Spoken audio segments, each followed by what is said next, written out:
a visão de um vale de ossos secos. Tem delay, filho? O profeta disse: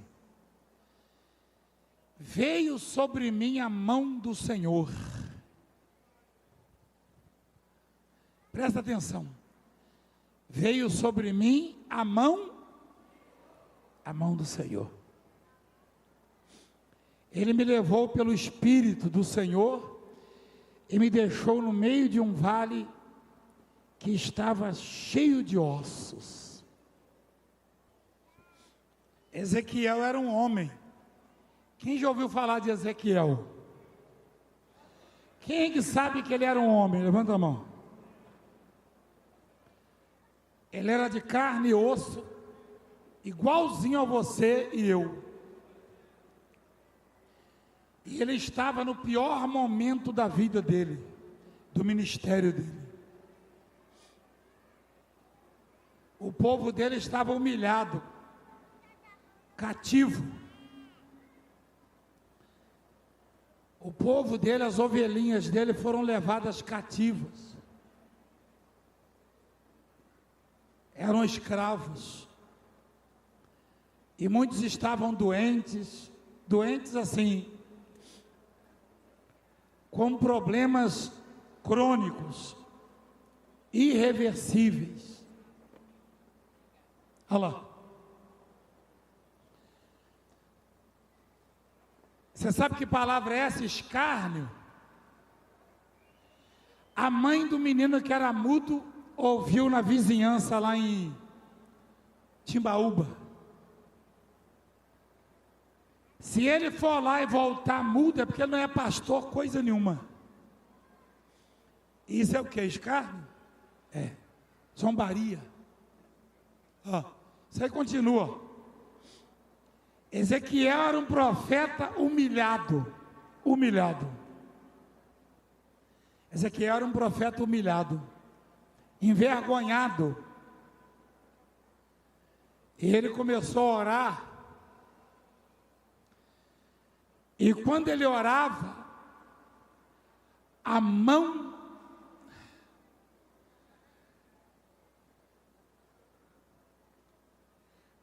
do Senhor veio sobre ele. A mão do Senhor veio sobre ele.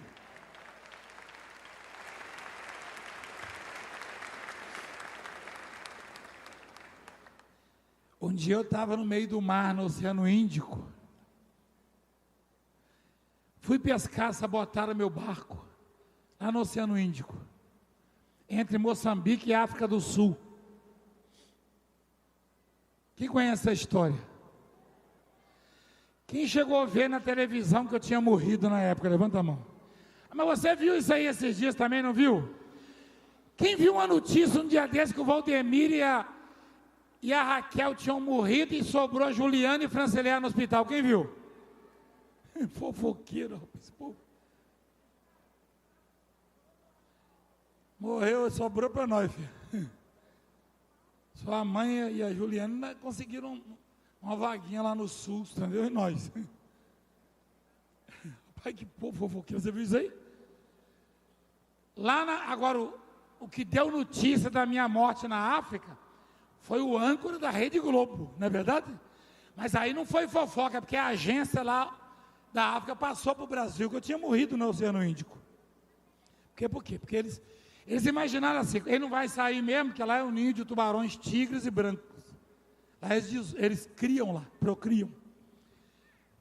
Então ele não vai sair mesmo, vamos falar que ele morreu. E eu comecei a orar, orei. Quando fazia 9 horas que eu estava orando, 9 horas, veio sobre mim a mão do Senhor.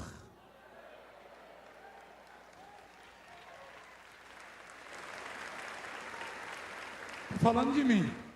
Agora o profeta, ele disse: veio sobre mim a mão do Senhor. Ele era um homem de oração.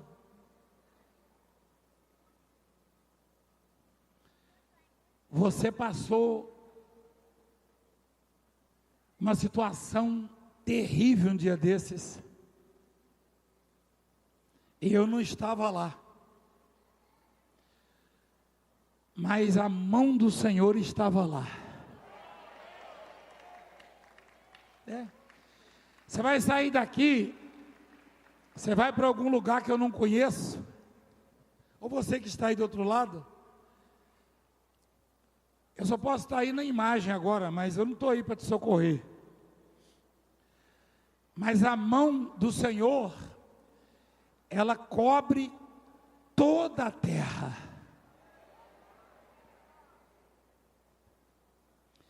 Quem é que já esteve em alto mar? Levanta a mão. E não via a terra. Aqui é comum, aqui é normal isso. Aqui é normal, aqui é banhado de... Aqui é lindo esse lugar, né? Aqui você vai aqui pertinho, ali está o mar. Olha o que diz em Isaías 40. Quem na concha, no singular ali, quem na concha de sua mão mediu as águas e tomou medida dos céus a palmos? Você já esteve diante de um rio, de uma represa, do mar? Diz a Bíblia que Deus botou as águas de todo o universo na concha da sua mão. Essa mesma mão veio sobre o profeta Ezequiel na fase mais difícil da vida dele. Você está vivendo uma fase difícil, tá? Você está lutando, né? Tem gente lutando contra um câncer, como o padre estava, o bispo, leucemia. Tem gente lutando contra uma situação financeira ou familiar muito adversa e não tem quem possa socorrê-la. Mas a mão de Deus que cobre toda a terra vai livrar você dessa situação.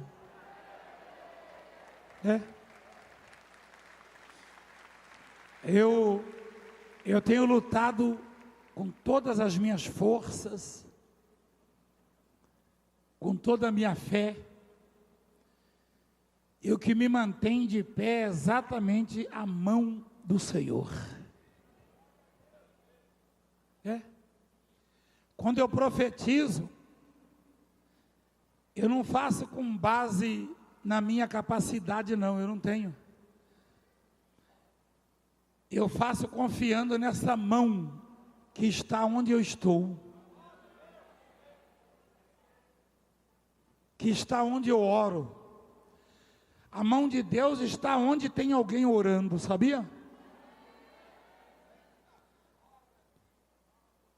Por que o bispo estava emocionado?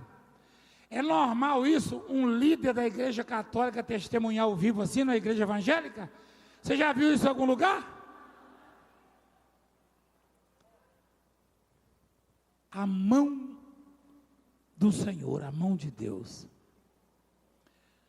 Nenhuma autoridade política ou judiciária ou eclesiástica vai te livrar em determinadas situações.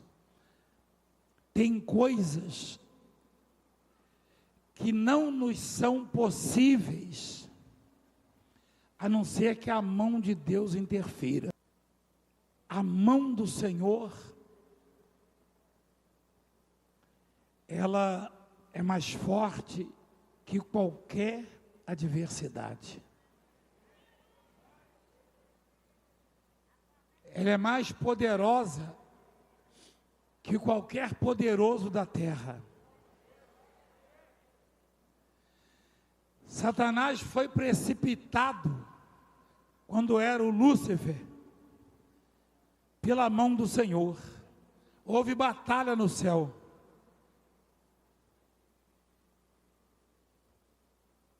Eu estou vivo até hoje por causa da mão do Senhor. Quem é que sabe que eu fui alvejado por 3 tiros aqui e na Paraíba, em Patos? Quem sabe? Quem sabe que eu sofri um naufrágio no Oceano Índico? Quem sabe que eu caí do edifício de 8 andares? Quem sabe que eu fui vítima de mina terrestre lá na África? Tem outras. Quem sabe que alguém deu 3 facãozadas no meu pescoço lá em São Paulo? Por que eu estou aqui? Por quê? Por quê? A mão de Deus. Você pensa que eu vim trazer alguma coisa boa para vocês? Não. Eu só vim dizer para você que, assim como está comigo lá, essa mesma mão está aqui com você também sobre a sua vida. E os livramentos que Ele tem me dado, Ele está dando a você hoje. E aos seus. Quando eu vou num lugar, eu não vou dizer, eu vim trazer isso. Quem sou eu para trazer, levar alguma coisa? Ou trazer? Eu não vim trazer, não. Já estava aqui o que eu estou entregando a você. O que eu entreguei a muitas pessoas agora há pouco, já estava aqui com os bispos, com os pastores, com os obreiros. Talvez eles não tenham percebido, por isso não entregaram antes. Eu falei para o bispo Mauri, já estava aqui. Jesus fez uma reunião com os discípulos, com o povo, num deserto. E o povo já estava ali uns 3 dias escutando Jesus, quase desmaiando de fome. E os discípulos falaram assim, Senhor, em off, Senhor, termina logo essa reunião. Tem gente que fala assim, eu não entendo, o bispo, o pastor, o padre, faz a reunião em 1 hora, 2 horas, por que o Valtemiro demora 3, 4 horas? Rapaz, a de Jesus durava 3 dias, irmão. Qualquer hora eu ainda vou fazer 3 dias ainda. O povo estava quase desmaiando. Eu não vou correr com a reunião. Quem quiser ir embora, vai. Minha vida inteira é assim, lá no Brás. Vai embora. Eu vou ficar aqui. Eu vou correr para quê? Eu estou fazendo para Deus, não é verdade, missionária? Jesus estava lá no deserto. O povo estava com fome. Aos discípulos, Senhor, despede esse povo para que indo às aldeias possam comprar comida. Jesus falou, não. Dai vós mesmos de comer a eles. Olha lá. Jesus, porém, lhes disse, não precisam retirar-se.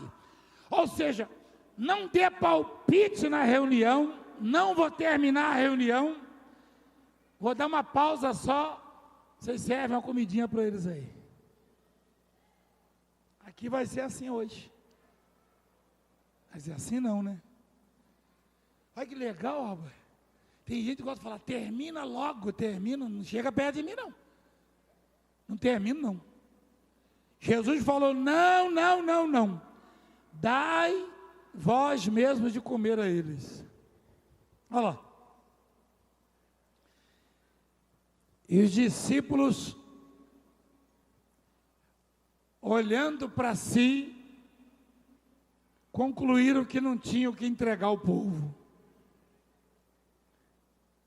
Essa reunião vai abençoar muitos pastores.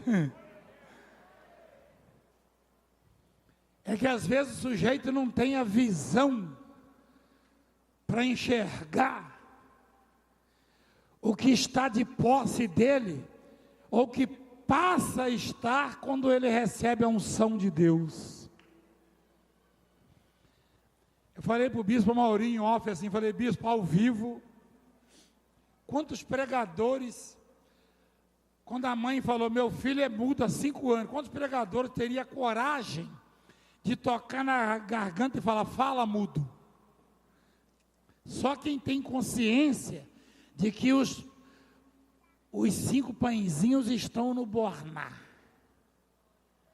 E os peixinhos. Se não tiver essa consciência, não tem coragem de fazer isso. Aprendem isso. Ó. Jesus falou, vocês dão comida para o povo. O que é que os discípulos responderam, filho?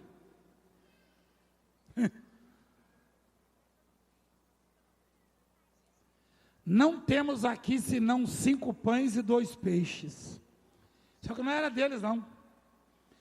Era de um jovem que vivia no anonimato. Não era um Pedro da vida, nem um Tiago, nem um João.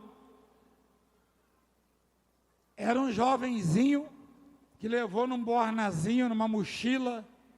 Você sabe o que é bornar, sabe? Como é que chama aqui? Não é sacola, não. Visar. Bisaco. Tinha um menino lá com um bisaquinho dele. Os peixinhos estavam até azedos já, tá descascando. Mas quando o senhor põe a mão, é porque os peixinhos estavam, ó. Tinha 2 peixinhos, é isso, filho? Olha lá. 2 sardinhas. Para caber num bisaco, só sardinha, né? Cavalinho. Se for o atum que o Valdemiro pesca, não cabe. Ó. Aí apareceu o jovenzinho lá, o senhor, eu tenho aqui o meu lanchinho. Manda o povo sentar. Aí Jesus abençoou, ergueu aos céus, e mandou o povo sentar e começou a entregar para o povo. Quantos 1000 homens tinha ali, filha? Peraí, ó. Os homens, presta atenção no texto. Os homens, assentaram-se, pois, os homens, em número de quanto? Tinha só homem ou tinha mulheres também e crianças? Mulheres e crianças também. Por que a Bíblia diz que os homens, a sociedade da época era infinitamente mais machista? Não tinha esse negócio de cavalheirismo, as mulheres sentam, não. Os homens sentavam e as mulheres ficavam de pé. 5.000 homens, quase. Afora mulheres e crianças. Cada casa, cada homem daqueles, tinha pelo menos, em média, 5 filhos. 5 vezes 5. Você sabe quantas pessoas tinha ali? No mínimo, 30.000 pessoas, no mínimo. E os que comeram foram cerca de 5.000 homens, além de mulheres e 5.000 homens. Quem é que tem mais de 5 na sua família? Levanta a mão. Imagina aquela época. Hoje você ainda tem o programa do Valdemiro, o canal para assistir, né? Na época não tinha esse negócio não, irmão. Na época tinha menino em todo canto da casa. 30.000 pessoas alimentados com apenas 5 pãezinhos e 2. Por quê?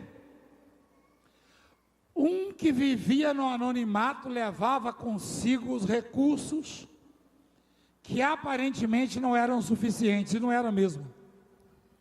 Você olha para dentro, você olha para si e conclui que não tem recursos, que não tem solução que não tem capacidade, que não pode sair de uma situação adversa. Só que eu digo, esses recursos estão com você. A mão do Senhor está sobre a sua vida. E o que você precisar, a mão do Senhor vai lhe dar. Presta atenção. Voltando lá. Ezequiel orou, Ezequiel queria uma luz. Ezequiel estava cansado de ser escárnio, de ser humilhado, zombado. Olha lá, lá vai o profeta.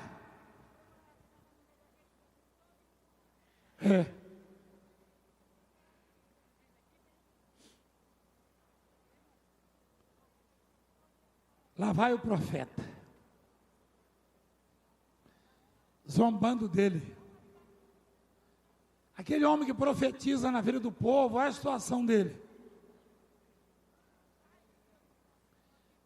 E ele não sabia mais o que fazer e o que esperar. Tem fases na vida da gente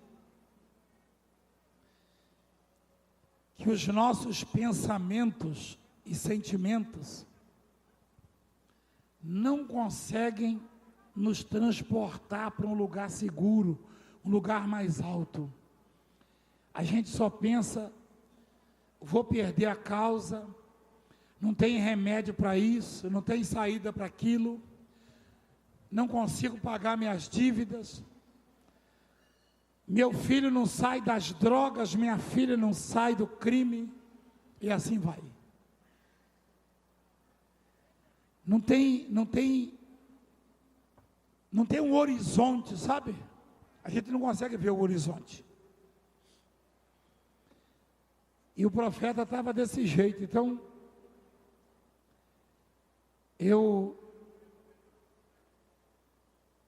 não entendo muito bem às vezes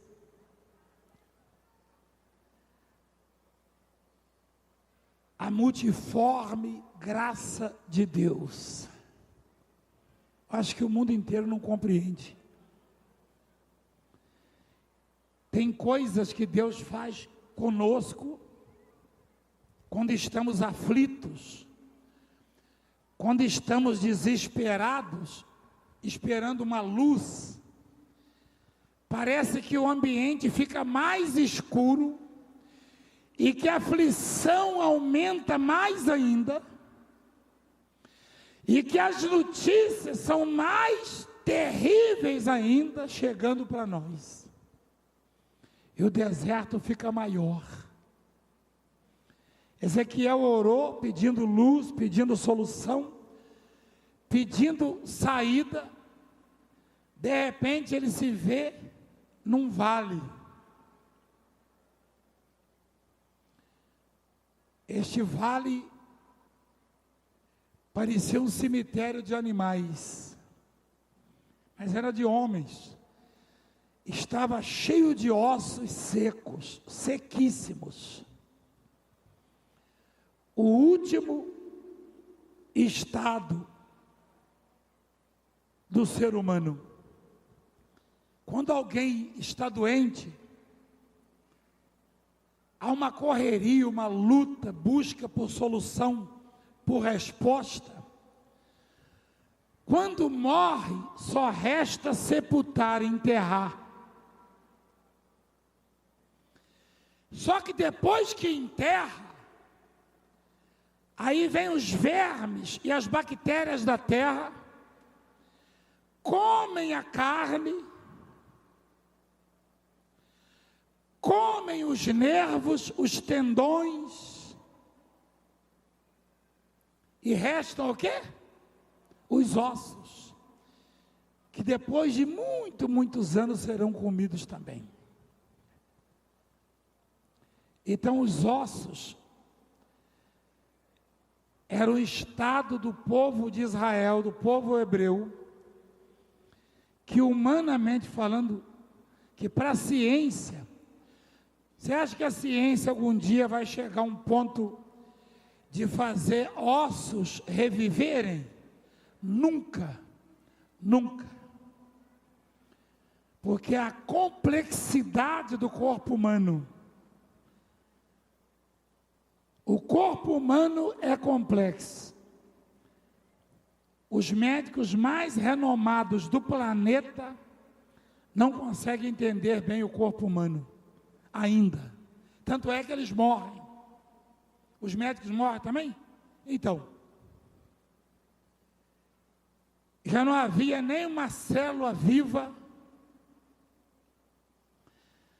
já não havia sinal de vida nenhum, e o profeta que queria ver uma luz, um horizonte, uma saída, se encontrava no meio de um vale de ossos secos, não, sequíssimos, é isso?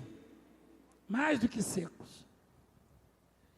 Então Deus perguntou: filho do homem, acaso poderão reviver estes ossos?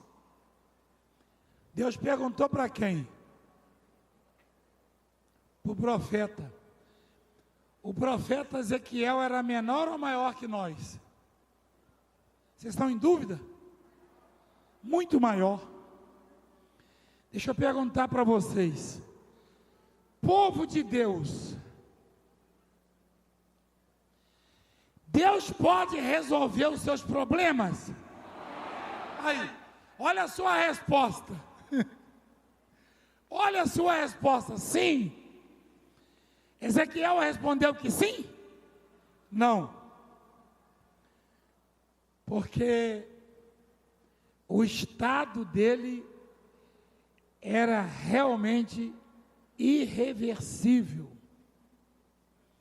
Não tinha solução para aquele povo, não tinha esperança para eles.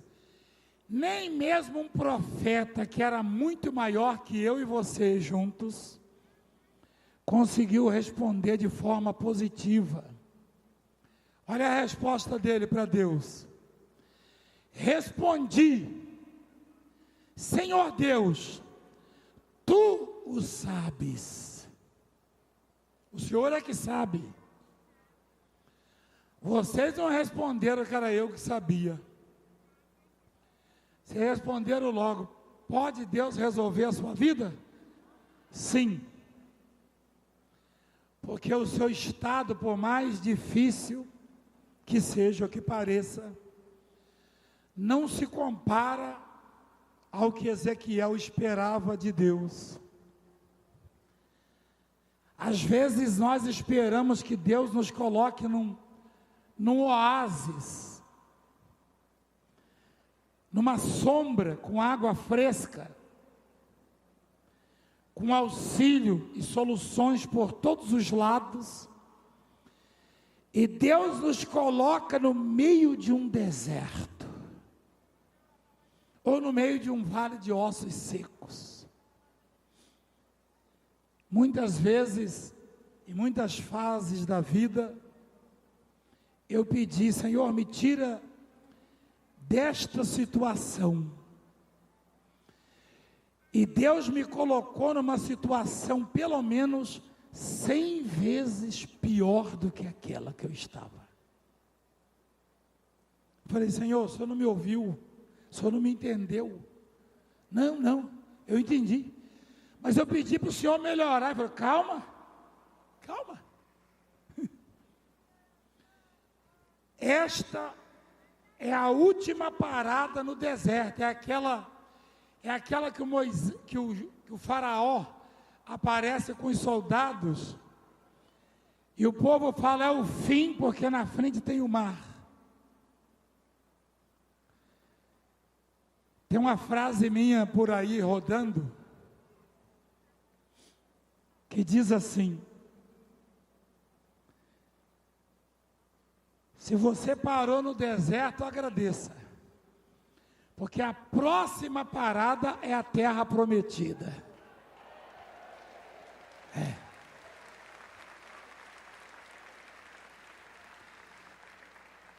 Até os padres estão usando essa palavra agora. Jornalistas,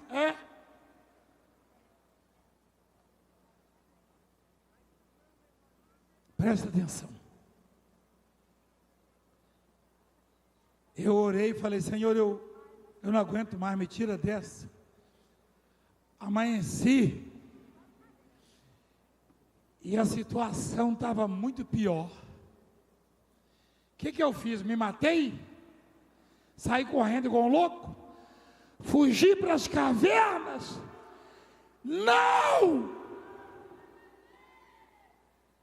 Eu orei de novo. Aí o mar se abriu e os ossos começaram a receber carne. E eu continuei profetizando. E os tendões e os nervos também vieram. Depois a pele. Depois ele falou: profetiza que o Espírito venha dos 4 cantos.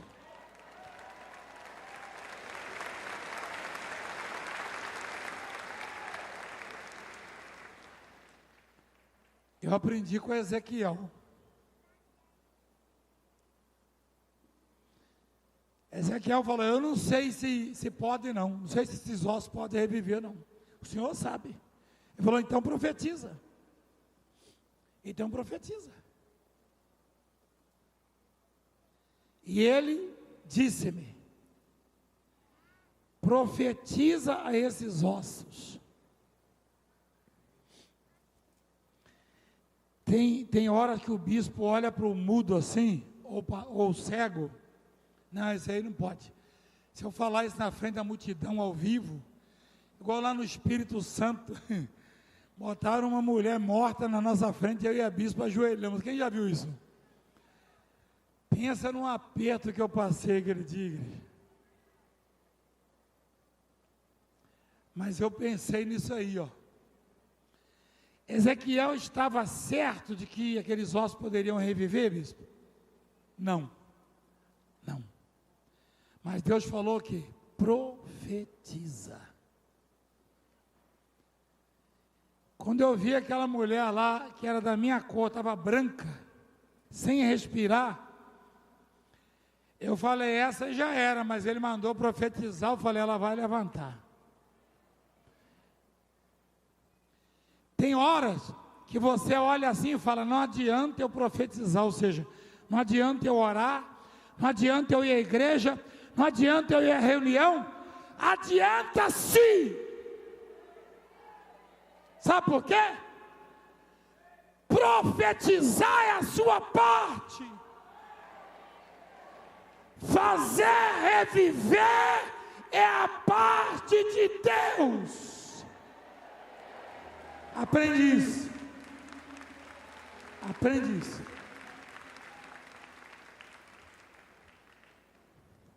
Eu imagino Ezequiel profetizando e balançando aqueles.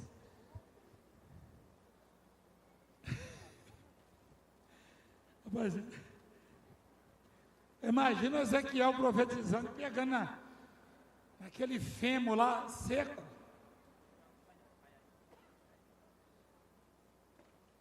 Pegando aquele crânio, parecendo o esqueleto lá do filme do He-Man. Acorda aí, rapaz. Estou falando. Ele sabia que não podia reviver, mas o que Deus quis fazer? Passar para nós que a nossa parte no milagre é mínima. A nossa parte é agir, obedecer, que não é difícil, e fazendo isto, a mão de Deus faz acontecer o que eu e você queremos. Presta atenção. Eu tenho sonhos. Quem tem sonhos?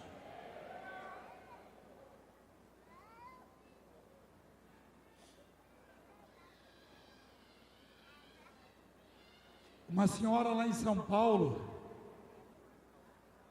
estava internada com câncer no estado terminal. Está gravado lá, o médico falou, olha, a família dela, pode entrar, vocês não podem entrar aqui, mas acompanha ela, porque ela não vai voltar mais. E ela disse no testemunho, ela sonhou, e aí, eu e a bispa entrávamos no quarto dela, sentamos na beira da cama dela, filhinha, Jesus te cura. Ela sonhou. Acho que ela ficava pensando na gente, né? Ah, meu Deus, se ele orasse por mim, se ele soubesse. E no dia seguinte, como ela estava com o semblante mudado, falando com a família, conversando, o doutor a submeteu ao exame e caiu sentado. A mulher está curada. Só com um sonho.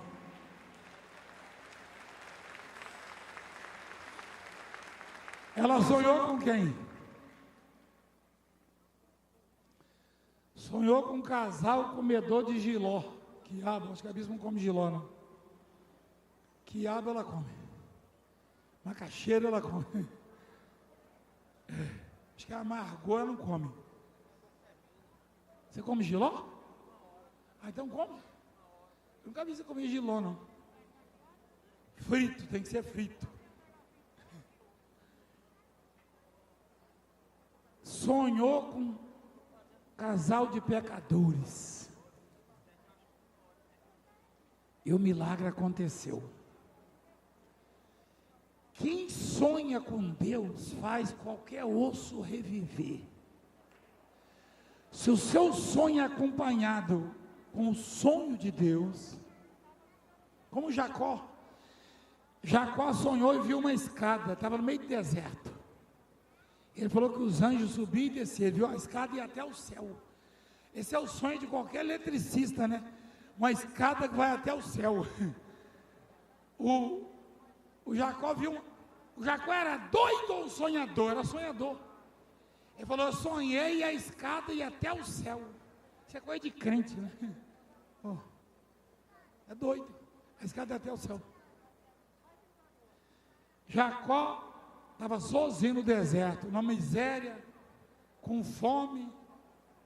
Sabe o que ele pediu para Deus? Ele falou, se o Senhor me der comida, pão para comer no caminho, roupa para eu vestir, pediu mais alguma coisa, né? Paz, eu vou ser dizimista, não foi? Falou?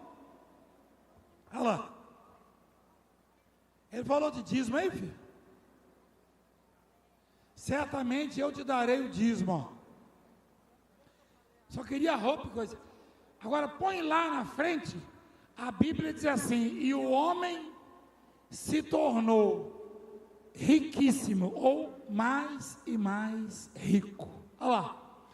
E o homem, o Jacó, se tornou mais e mais o quê? Teve muitos rebanhos, virou o rei do gado. Ó, e servos e camelos e jumentos. Estava no deserto, sozinho, querendo arrumar uma namorada para casar. Quem vai casar com um cara que não tem nem cama para dormir? Quem vai casar com um sujeito que não tem uma casa? Que não pode alugar nada? Aliás, não tinha nada, nem comida. Ah, mas também não tinha ninguém para ele casar ali, não. É que ele foi andando e como ele fez uma oração, apareceu a Raquel, né? Aí, botaram a Lia no lugar. A história é complicada. Mas, no final das contas, o homem se tornou mais e mais. Por quê? Porque sonhou. Igreja, quem acredita no que o Valdemiro fala? Levanta a mão.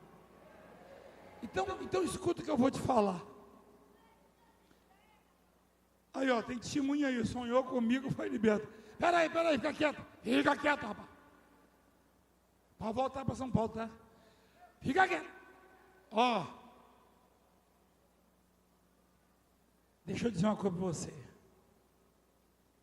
Ninguém, nem pastor, nem apóstolo, nem juiz, nem médico, nem deputado, nem prefeito, nem governador, nem presidente, nem ministro do STF, nem rei de país nenhum, nenhuma força, corta para mim aqui, nenhum poder